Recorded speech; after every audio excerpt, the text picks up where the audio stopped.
نحمده ونصلي ونسلم على رسوله الكريم اما بعد فاعوذ بالله من الشيطان الرجيم بسم الله الرحمن الرحيم فاذا قرأت القرآن فاستعذ بالله من الشيطان الرجيم۔ پارہ نمبر 14، سورۃ النحل،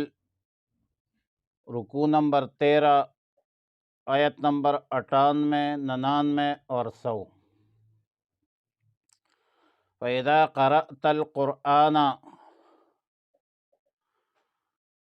پس جب تم قرآن پڑھنے لگو، فَاسْتَعِذْ، تو پناہ مانگ لیا کرو، باللہ، اللہ کی، من الشیطان الرجیم، شیطان مردود سے، انہ لیس لہ سلطان، بے شک نہیں ہے اس کا کوئی زور اور طاقت، علی الذین، ان لوگوں پر، آمنوا، جنہوں نے ایمان لایا ہے، وعلی ربہم یتوکلون، اور اپنے رب پر بھروسہ کرتے ہیں، انما سلطانہ، بے شک شیطان کا زور اور طاقت، علی الذین، ان لوگوں پر ہے، یتولونہ، جس کو وہ دوست بنائے، والذین ہم بہ مشرکون، اور وہ لوگ جو اللہ کے ساتھ شریک ٹھہراتے ہیں۔ مذکورہ آیتوں میں شیطان مردود سے پناہ مانگنے کی ترغیب ہے، اور ظاہر ہے کہ شیطان انسان کا عدو مبین ہے، واضح دشمن ہے۔ شیطان ہر وقت اس فکر میں، اس سوچ میں رہتا ہے کہ انسان ہر وقت، ہر حالت میں بے سکون رہے، اور تسلسل سے انسان کے دل میں وسوسے ڈالتا ہے، عبادت نہیں کرنے دیتے، اور عبادات سے ذہن ہٹانے میں ہر وقت لگا رہتا ہے۔ کیونکہ قرآن کریم اللہ کا کتاب ہے، اللہ کا کلام ہے، اور جب ایک بندہ قرآن کریم کی تلاوت کرتا ہے، اللہ تعالی سے ہم کلام ہوتا ہے، اپنے رب کا کلام پڑھتا ہے، تو دل اور دماغ پر ایک کیف اور سرور اور خوشی اور مسرت محسوس کرتے ہیں۔ شیطان بدبخت کو یہ گوارا نہیں ہوتا کہ ایک انسان خوش ہو اور سرور میں ہو، سکون میں ہو، اور اپنے رب کے کلام سے محظوظ ہو۔ شیطان قطعاً یہ گوارا نہیں کرتا، شیطان یہ گوارا نہیں کرتا کہ ایک انسان اپنے رب کا کلام دل جمی کے ساتھ پڑھے اور سنے۔ لہذا تلاوت شروع کرنے سے پہلے شیطان مردود سے پناہ مانگنے کی ہدایت کی گئی، اور دعا کرنا چاہیے کہ یا اللہ مجھے شیطان مردود سے اور شیطان لعین کے وسوسوں سے، اس کے شرارتوں سے، اس کے خباثتوں سے محفوظ اور مامون فرما۔ اور تلاوت شروع کرنے سے پہلے اعوذ باللہ من الشیطان الرجیم کے ساتھ بسم اللہ بھی پڑھنا چاہیے۔ اب آیت مذکورہ سورہ نحل کی جو آیت ہے فاستعذ باللہ، باب استفعال سے امر کا صیغہ ہے اور اس سے تعوذ مراد ہے۔ علامہ جزری رحمۃ اللہ علیہ لکھتے ہیں کہ ان المختار لجمیع القراء من حیث الروایت اعوذ باللہ من الشیطان الرجیم، وقال الحافظ ابو عمر انہ المستعمل۔ اور یہی امام شافعی رحمۃ اللہ علیہ، امام ابو حنیفہ رحمۃ اللہ علیہ، امام احمد رحمۃ اللہ علیہ اور جمہور اہل علم نے اختیار کیا ہے اس مسلک کو کہ قرآن کریم کی تلاوت شروع کرتے وقت تعوذ پڑھنا چاہیے، اعوذ باللہ پڑھنا چاہیے۔ اور دیگر قرآنی آیات میں بھی مذکور ہے، احادیث طیبہ میں بھی اس کے ہدایات اور تعلیمات مذکور ہے۔ سورہ اعراف کی آیت ہے وَإِمَّا يَنزَغَنَّكَ مِنَ الشَّيْطَانِ فَاسْتَعِذْ بِاللَّهِ إِنَّهُ هُوَ السَّمِيعُ الْعَلِيمُ۔ اگر آپ کو شیطان کی طرف سے وسوسہ آنے لگے تو اللہ کی پناہ لیجئے، بے شک اللہ سننے والا ہے، جاننے والا ہے۔ سورہ مومنون کی آیت ہے وَقُلْ رَبِّ أَعُوذُ بِكَ مِنْ ہَمَزَاتِ الشَّيَاطِينِ وَأَعُوذُ بِكَ رَبِّ أَن يَحْضُرُونِ۔ اور آپ یوں دعا کیجئے کہ اے میرے رب، میں شیطان کے وسوسوں سے آپ کی پناہ مانگتا ہوں، اور اے میرے رب میں اس بات سے بھی پناہ مانگتا ہوں کہ شیطان میرے پاس آئے، یحضرون حاضر ہو جائے۔ اور پھر احادیث مبارکہ میں بھی یہی تعلیم ہے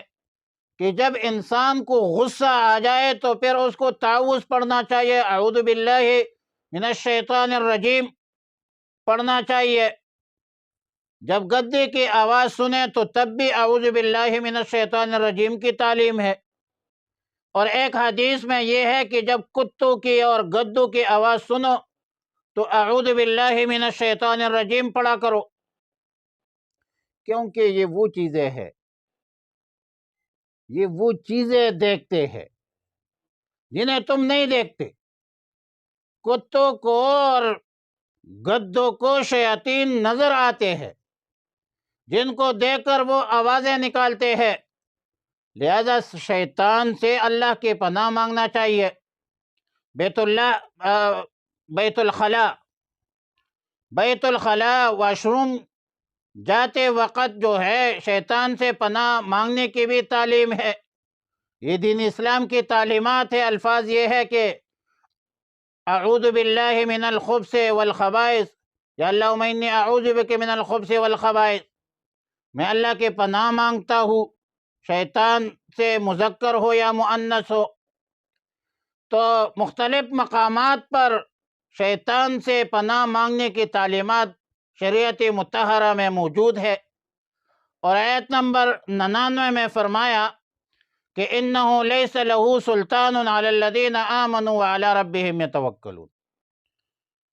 بلا شبہ شیطان کی طاقت اور زور ان لوگوں پر نہیں چلتا جنہوں نے ایمان لایا ہے اور اپنے رب پر بھروسہ رکھتے ہیں، اعتماد رکھتے ہیں، اعتقاد رکھتے ہیں۔ یعنی جن لوگوں نے اللہ پر ایمان لایا ہے، اللہ پر اعتقاد اور بھروسہ رکھتے ہیں، تو اہل ایمان اور اہل اعتقاد اور اہل اعتماد لوگوں پر شیطان کا تسلط قائم نہیں رہتا، اس کا تسلط قائم نہیں رہتا۔ اور ظاہر ہے کہ اہل ایمان، اہل اعتماد لوگوں کو شیطان ورغلا نہیں سکتے، رائے حق سے ہٹا نہیں سکتے، یہ الگ بات ہے کہ کبھی کبھار نفسانی تقاضوں کے مطابق بتقاضائے بشریت کوئی گناہ سرزد ہو جاتا ہے، لیکن وہ جو تسلط ہے اور تسلسل سے تسلط ہے وہ قائم نہیں رہتی، اور شیطان کے بہکاوے میں ورغلانے میں مسلسل وہ نہیں آتے۔ آیات نمبر 100 میں فرمایا انما سلطانہ علی الذین یتولونہ والذین هم بہ مشرکون، شیطان کا زور اور طاقت ان لوگوں پر چلتا ہے جو شیطان سے دوستی کرے، شیطان کو دوست بنائے، اللہ کے ساتھ شریک بناتے ہیں۔ ظاہر ہے کہ شیطان کا زور شیطان کے دوستوں پر ہی چلتا ہے، اور شیطان کی دوستی میں کفر اور شرک بدرجہ اولا داخل ہے۔ جو لوگ کفر شرک میں مبتلا نہیں ہے لیکن شیطان کے دوست تو ہے اور شیطان کی بات مانتے ہیں، وہ بھی شیطان کے اہلکار بن جاتے ہیں، شیطان کے وسوسوں میں ظاہر ہے کہ وہ اضافہ ہوتا رہتا ہے۔ لیکن اگر شیطان کے وسوسوں سے بچنے کے لیے تعوذ پڑھے، اعوذ باللہ من الشیطان الرجیم پڑھے، پھر یہ کافی ہوگا، ورنہ شیطان جس انسان کو مانوس کر لے گا تو ایمانیات، اعتقادیات، عبادات میں خلل اور وسوسے ڈالتے رہتے ہیں۔ اور حدیث مبارکہ میں ہے کہ رسول اللہ صلی اللہ علیہ وسلم نے فرمایا کہ تمہارے پاس جب شیطان آئے گا اور کہے کہ اس چیز کو کس نے تخلیق کیا ہے، پیدا کیا ہے، اور اس چیز کو کس نے پیدا کیا ہے،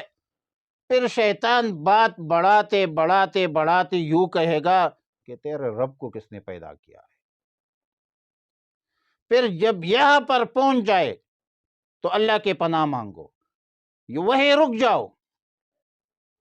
اور بخاری شریف میں ہے کہ پھر آپ ادھر اعوذ باللہ من الشیطان الرجیم پڑھا کریں۔ موطئ امام مالک میں مذکور ہے کہ قاسم ابن محمد سے کسی آدمی نے سوال کیا کہ مجھے اپنے نماز میں وہم ہوتا ہے اور اکثر اوقات ہوتا ہے، فرمایا کہ یہ مشکل اس وقت تک دور نہیں ہو سکتی جب تک آپ نماز پابندی کے ساتھ نہیں پڑھیں گے۔ آپ نماز پابندی سے پڑھا کرے، اور نماز سے فراغت کے بعد شیطان سے یہ کہہ دیجئے کہ میرے نماز ہو گئی ہے، شیطان کہے گا کہ نہیں ہوئی ہے، اور اس کا مطلب یہ ہے کہ شرعی اصولوں کے مطابق فرائض، شرائط، ارکان آپ خشوع خضوع کے ساتھ پڑھے، شرعی قواعد کے مطابق اگر سجدہ سہو واجب ہے تو کر لیجئے، باقی شیطان کے وساوس کا ساتھ مت دیجئے، اور نماز پڑھتے رہو، نماز کے پابندی جاری رکھو۔ اس طرح وضو میں بھی یہ شیطان بدبخت جو ہے ولہان شیطان، وہ وسوسے ڈالتا ہے۔ کبھی شیطان وسوسہ ڈالتا ہے کہ سر کا مسح نہیں کیا، کبھی کہتا ہے کہ فلاں اندام نہیں دھویا، کبھی کہتا ہے پاؤں کو صحیح طریقے سے دھویا نہیں ہے، اور اس طرح کے وسوسے ڈالتے رہتے ہیں۔ لہذا اس کا حکم بھی یہی ہے کہ وضو کو فرائض کے ساتھ بہترین انداز سے کرو، سنتوں کا خیال رکھو۔ اگر شیطان وسوسے ڈالتا ہے اور آپ کو شک میں ڈالتا ہے تو اس وقت آپ تعوذ پڑھے، اعوذ باللہ من الشیطان الرجیم، بلکہ ہر عبادات میں آپ خشوع خضوع اور حسن رکھ کے بہترین انداز سے آپ عبادات ادا کریں۔ روزہ ہے، حج ہے، زکوٰۃ ہے، شیطان تو ہر عبادت میں آڑے آ جاتا ہے، شیطان تو ہر عبادت سے آپ کو روکے گا، لیکن جب روکتا ہے تو آپ کو وسوسے ڈالتا ہے تو آپ تعوذ پڑھے، اور جس نے شیطان کے وسوسوں کو آگے بڑھایا، شیطان کی بات مان لی، تو یقیناً شیطان برباد کر لے گا، کیونکہ واضح دشمن ہے انسان کا، اور آپ کو اللہ پر یقین کرنا چاہیے۔ شیطان سے دوستی نہیں کرنا چاہیے، شیطان سے دور رہنا چاہیے، کیونکہ یہ آپ کو شرک تک بھی لے جائے گا، والذین هم به مشرکون۔ امام بغوی رحمۃ اللہ علیہ نے لکھا ہے کہ اے باللہ مشرکون وقیل الکنایۃ راجعۃ الی الشیطان ومعناہ الذین هم من اجلہ مشرکون۔ مطلب یہ ہے کہ جن لوگوں نے شیطان کی بات مان لے تو وہ آپ کو شرک تک پہنچا دے گا، اور ظاہر ہے کہ شیطان کی وجہ سے شرک اختیار کرنا، شیطان کی شرارتوں کی وجہ سے کفر کرنا یقیناً یہ تباہی کا، بربادی کا ذریعہ ہے۔ لہٰذا مختلف اوقات میں جو اسلام کی تعلیمات ہے، جو دینی تعلیمات ہے، قرآن و سنت میں موجود ہے، اس کے مطابق مختلف اوقات میں آپ اعوذ باللہ پڑھا کریں تاکہ شیطان کے وسوسوں کا آپ پر غلبہ نہ ہو۔ وآخر دعوانا الحمدللہ رب العالمین۔